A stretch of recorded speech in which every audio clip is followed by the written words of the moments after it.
ॐ नमो भगवते वासुदेवाय। ॐ नमो भगवते वासुदेवाय।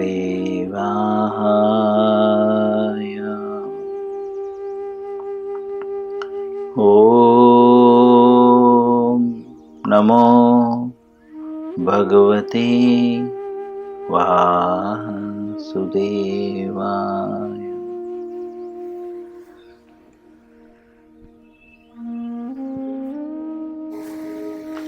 श्री मद्भगवद गीता यथारूप अध्याय 10। अध्याय का नाम है श्री भगवान का ऐश्वर्य।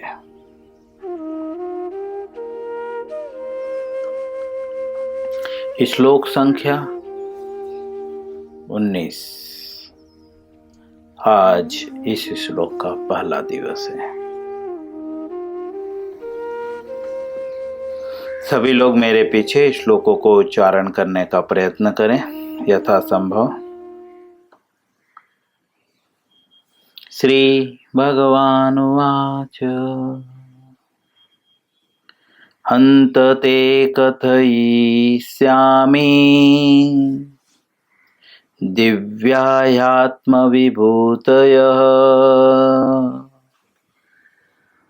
प्राध्यान्त्यतः कुरु श्रेष्ठ नास्त्यन्तो विशिष्यं मे। पुनः श्री भगवानुवाच हन्त ते कथयिष्यामि दिव्यायात्मविभूतयः प्राधान्यस्तः कुरु श्रेष्ठ नास्यन्तो विस्तरस्य मे। पुनः श्री भगवानुवाच हन्त ते कथयिष्यामि दिव्यायात्मविभूतयः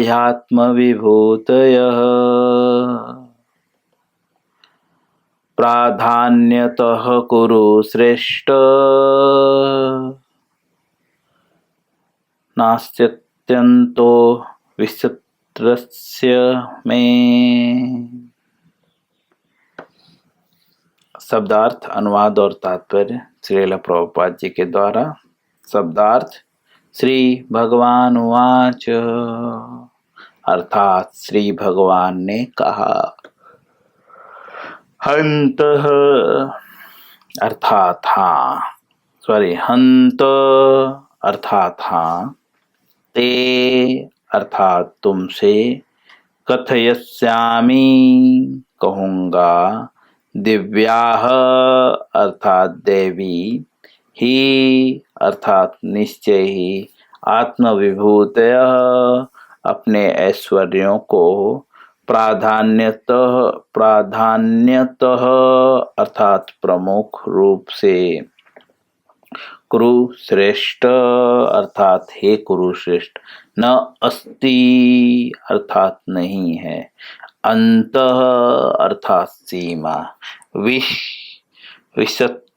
विस्तरस्य अर्थात विस्तार की, मैं अर्थात मेरे। श्री भगवान उवाच। इसके पूर्व जैसे कि अर्जुन कह रहा था, अर्जुन उवाच, करीब 3-4 श्लोक अर्जुन ने भगवान से प्रश्न किया। भगवान से अर्जुन कहता है कि मैं पूरी तरह से मान लिया हूँ कि आप ही सब कुछ हैं, समस्त जो है पुरुषों में परम पुरुष हैं, सबके उद्गम हैं, सभी प्राणियों के स्वामी हैं, देवताओं के भी देवता हैं आप, ब्रह्मांड के प्रभु हैं, और इसी प्रकार से जो है आप परम भगवान हैं, परम धाम हैं, परम पवित्र हैं, परम सत्य हैं, नित्य हैं, दिव्य हैं, आदि पुरुष हैं, अजन्मा हैं, महानतम हैं। ऐसा अर्जुन जो है बोलता है मैं एक्सेप्ट कर रहा हूँ। क्यों एक्सेप्ट कर रहा हूँ? आप बोल रहे हैं, और दूसरा आप ही सिर्फ नहीं बोल रहे हैं, अनेकों ऋषियों ने भी और अनेकों महात्माओं ने भी आपके विषय में यही बोला है जो आप बोल रहे हैं। जिस प्रकार से नारद, व्यास, असित, देवल आदि ऋषि ये सब जो है प्रमाणित करते हैं कि आप ये सब हैं। उसके बाद अर्जुन भगवान से प्रश्न करता है, कहता है कि प्रभु आप पुनः विस्तार से सब कुछ मुझे बता दीजिए, मैं विस्तार से जानना चाहता हूं आपके योग शक्ति के वर्णन को। पिछले श्लोक में क्यों? क्योंकि अर्जुन बोलता है कि आप जितना बताते हैं उतना अधिक जो है उत्कंठा बढ़ती है, उतना अधिक सुनने की इच्छा होती है, मैं तृप्त नहीं होता हूं। ठीक है, तो अब इस श्लोक में भगवान बोलना स्टार्ट करते हैं। अर्जुन को कहते हैं कि हाँ,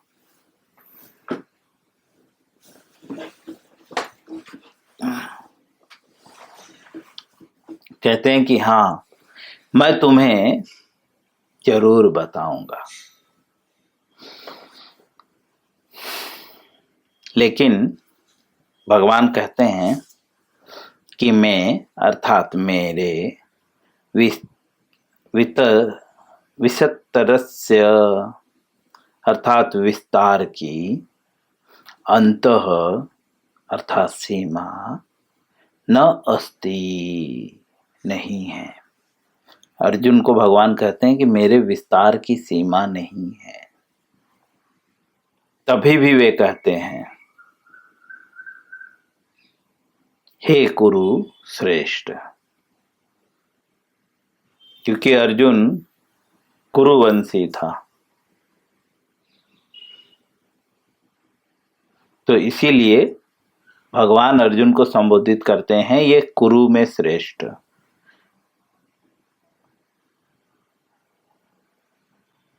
को तो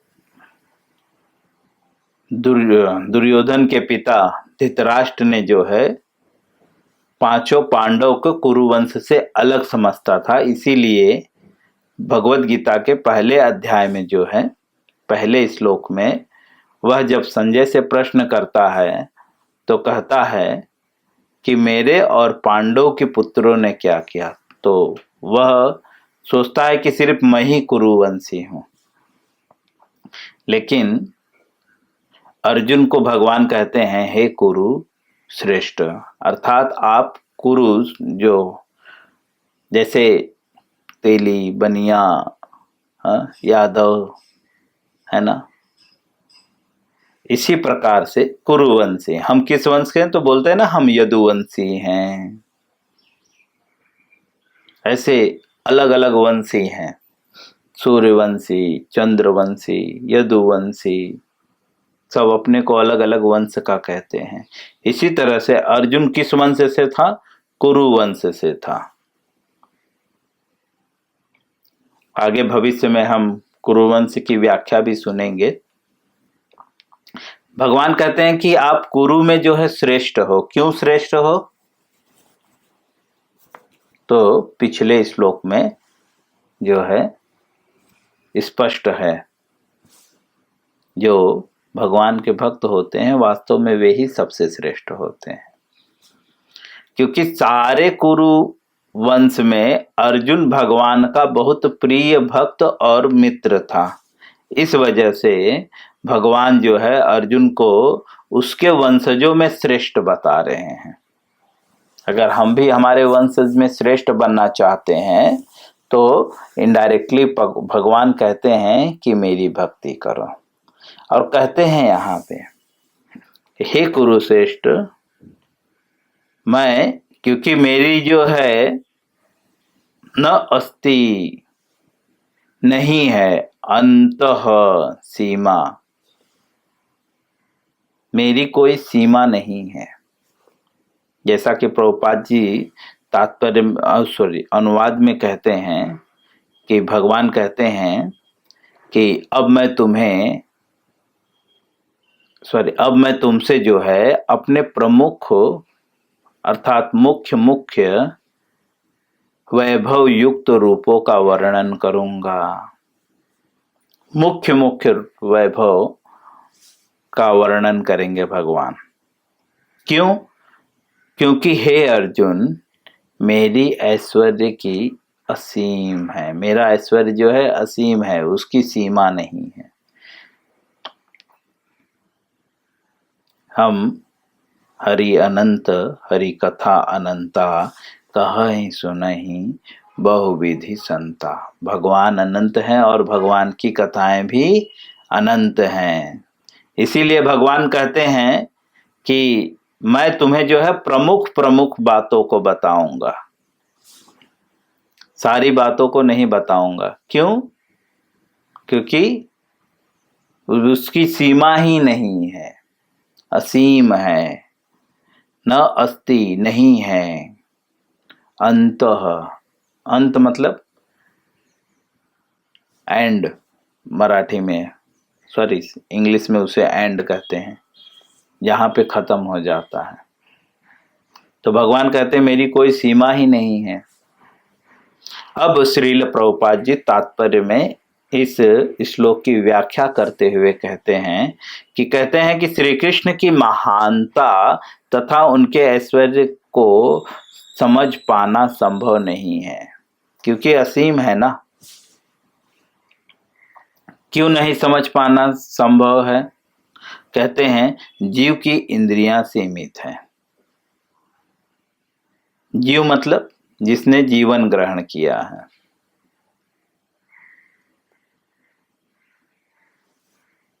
उसे जीव कहते हैं।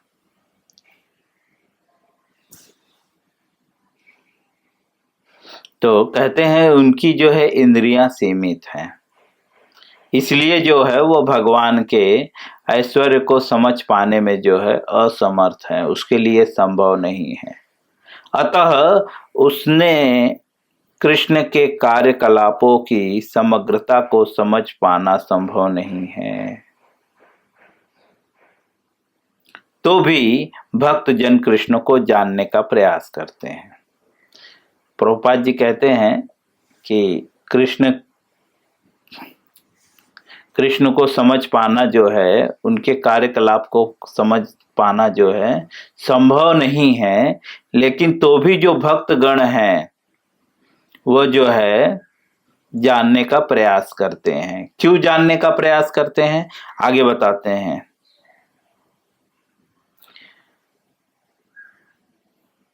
किंतु यह मानकर नहीं कि वे किसी विशेष समय में या जीवन अवस्था में उन्हें पूरी तरह जान लेंगे। प्रभुपाद जी कहते हैं भक्त जो है भगवान के विषय में जानने का प्रयास करते हैं, लेकिन वो ये सोच के नहीं करते कि जो है मैं भगवान को पूरी तरह जान लूंगा।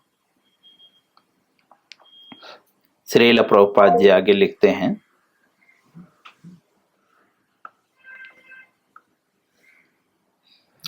बल्कि कृष्ण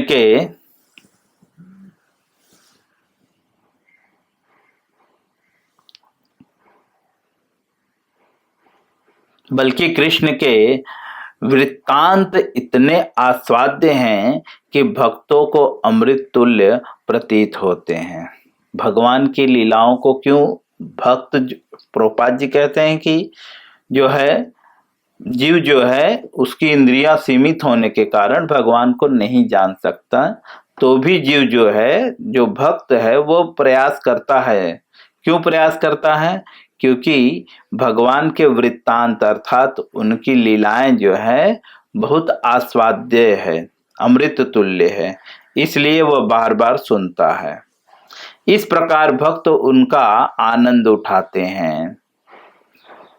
भगवान के ऐश्वर्यों तथा उनकी विभिन्न शक्तियों की चर्चा चलाने में शुद्ध भक्त को दिव्य आनंद मिलता है। भगवान की चर्चा को चलाने में जो है शुद्ध भक्त को क्या क्या दिव्य आनंद मिलता है। इसीलिए जो भक्त हैं वह भगवान की चर्चा करते हैं, अतः वे उनको सुनते रहना और उनकी चर्चा चलाते रहना चाहते हैं। कृष्ण जानते हैं कि जीव उनके ऐश्वर्य के विस्तार को नहीं समझ सकते, फलतः वे अपनी विभिन्न शक्तियों के प्रमुख स्वरूप का ही वर्णन करने के लिए राजी होते हैं। प्रभुपाद जी कहते हैं भगवान यह जानते हैं कि हम लोग जो है भगवान के जन्म जो है भगवान की लीलाओं को पूरी तरह नहीं समझ सकते, इसीलिए वो सिर्फ प्रमुख प्रमुख बातों को बताने के लिए राजी हो जाते हैं। प्राधान्यतः शब्द अत्यंत महत्वपूर्ण है इस श्लोक में। क्यों? क्योंकि हम भगवान के प्रमुख विस्तारों को ही समझ पाते हैं, जबकि उनके स्वरूप अनंत हैं। भगवान के स्वरूप जो है अनंत है, लेकिन क्योंकि हमारी इंद्रियां सीमित हैं, इसीलिए हम सिर्फ जो है भगवान के प्रधान स्वरूप को समझ सकते हैं। इन सबको समझ पाना संभव नहीं है। इस श्लोक में प्रयुक्त विभूति शब्द उन ऐश्वर्यों का सूचक है जिसके द्वारा भगवान सारे विश्व का नियंत्रण करते हैं। प्रभुपाद जी कहते हैं इस श्लोक में जो विभूति शब्द जो आया हुआ है उसका क्या अर्थ है? बोलते हैं कि नियत्ता। भगवान जो है समस्त लोकों को जो है समस्त विश्व को जो है नियंत्रण करते हैं। अमर कोश में विभूति का अर्थ विलक्षण अर्थात ऐश्वर्य है। अमर कोश जैसे शब्दकोश अनेक प्रकार के जो है शब्दों के अर्थ के कोश बनाए गए हैं। बहुत सारे पुस्तक आते हैं, जैसे डिक्शनरी, एक लैंग्वेज में बोले तो डिक्शनरी, ऐसे ही एक अमर कोश करके है पुस्तक, जिस पुस्तक में जो है विभूति का क्या अर्थ बताया गया है। जैसे डिक्शनरी में हर चीज का अर्थ होता है ना, आजकल बच्चे बहुत यूज करते हैं। हर चीज का अर्थ होता है, वहां पे एक एक सेंटेंस का क्या क्या अर्थ है सब वहां पे बताया गया रहता है। उसी तरह से जो है अमर कोश में विभूति शब्द का अर्थ बताया गया है विलक्षण, विलक्षण ऐश्वर्य। श्रील प्रभुपाद जी आगे लिखते हैं, निर्विशेषवादी या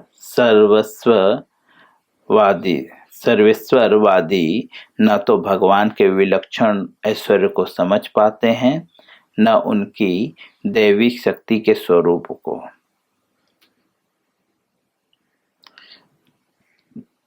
भौतिक जगत में तथा वैकुंठ लोक में उनकी शक्तियां अनेक रूपों में फैली हुई हैं। भगवान की शक्तियां जो है भौतिक जगत में और जो है वैकुंठ लोक अर्थात आध्यात्मिक जगत में, दो जगत है, भौतिक जगत, आध्यात्मिक जगत।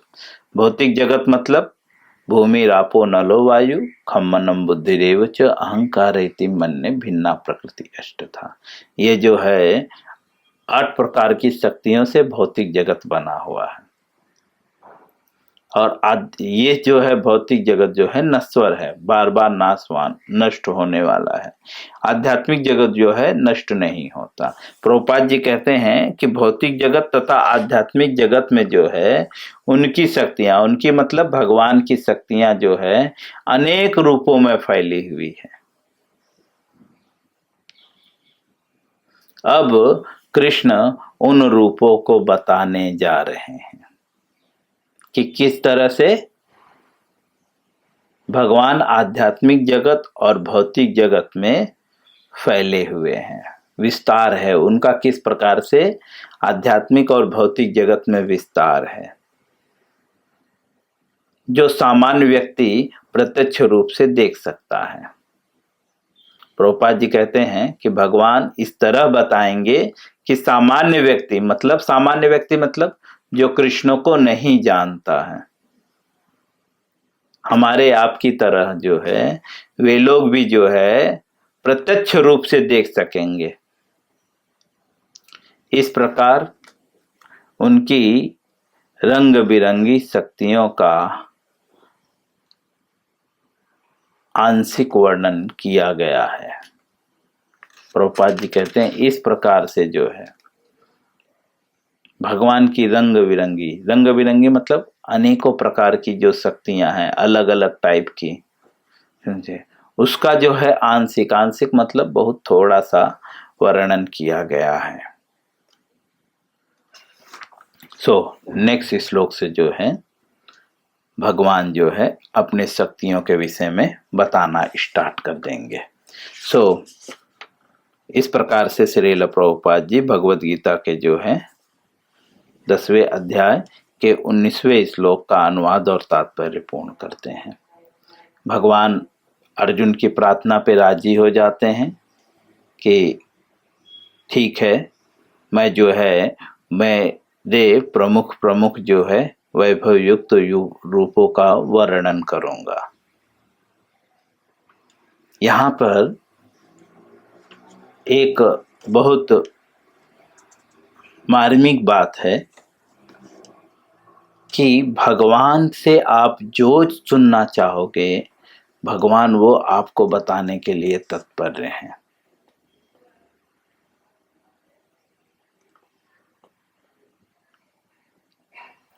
सिर्फ अर्जुन की तरह अगर हम प्रार्थना करें तो,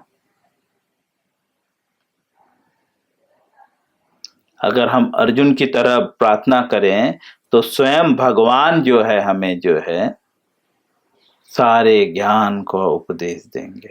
लेकिन किस प्रकार? जब हम अर्जुन की तरह, अर्जुन के पद चिन्हों पे चलकर जो है भगवद गीता को समझने का प्रयत्न करें। यहाँ पे भगवान ने जो है अर्जुन ने जब पूछा, अपनी इच्छा व्यक्त की कि मैं आपके विस्तार से आपके ऐश्वर्य को और योग शक्ति को जानना चाहता हूं, आप उसका वर्णन करें, तो भगवान ने ये नहीं कहा कि क्यों बताऊं तुझे बुद्धि नहीं है, तुझे समझ नहीं आएगा।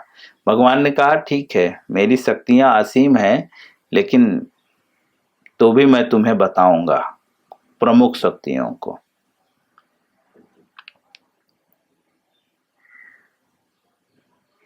हम लोग ऐसे नहीं हैं, यही फर्क है हमारे और भगवान में।